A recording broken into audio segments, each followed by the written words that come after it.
Olá, amigos. Tudo em paz por aí? Todos nós estamos chocados pelo massacre na escola em Suzano, que aparentemente parece não ter explicação, mas tem. Fica até o final do vídeo que você vai entender, inclusive, que essa barbárie poderia ter sido evitada. Primeiramente, é preciso a gente entender o contexto de vida do Guilherme, um menino de 17 anos, um dos assassinos envolvidos. Ele era fruto de um relacionamento breve entre seus pais e foi rejeitado pelos mesmos na sua infância e por isso foi criado pelos avós. O avô relatou, abre aspas, o pai e a mãe não estavam nem aí para ele, fecha aspas. A mãe Tatiana luta contra a dependência química e passa a maior parte do seu tempo na rua.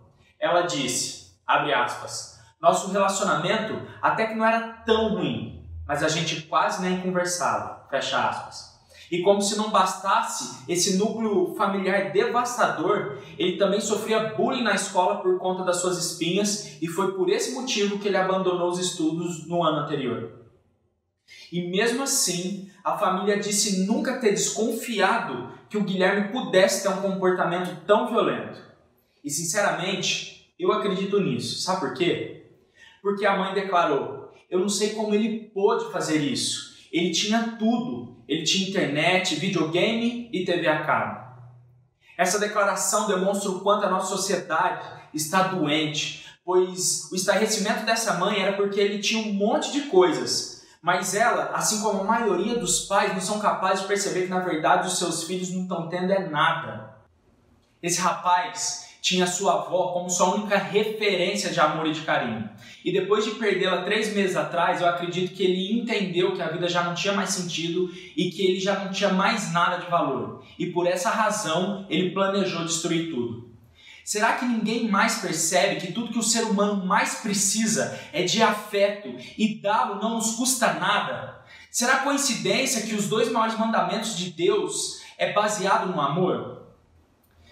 Eu tenho falado nas nossas transmissões ao vivo, toda quinta-feira, às 8 horas da noite, que já há estudos científicos que comprovam o quanto é importante nós nos importarmos uns com os outros e que isso não é uma questão religiosa. Por exemplo, cientistas da Universidade de Califórnia acompanharam por um mês 2 grupos de crianças de 9 a 11 anos em Vancouver, no Canadá.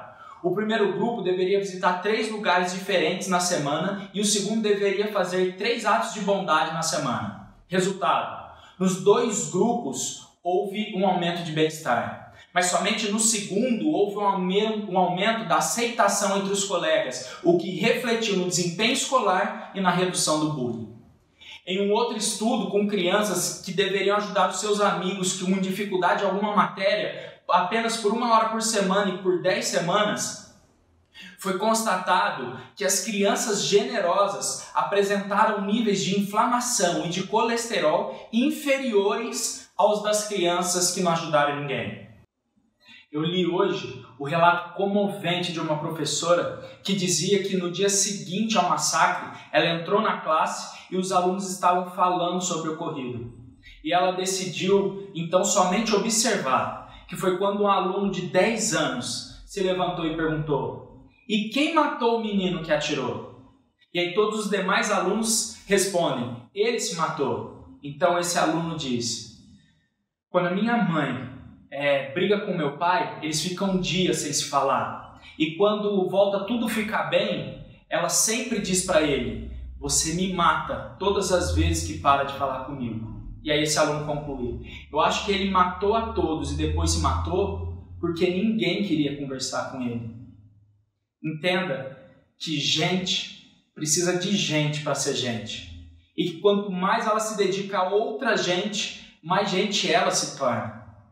Pais, entendam que nenhum sucesso financeiro justifica o fracasso no lar. E se você que está assistindo esse vídeo agora deseja mudar isso, deseja mudar o mundo, eu quero te dizer, vai para sua casa e ame a sua família, pois o próximo assassino pode estar dormindo no quarto ao lado. Abraços e fique bem.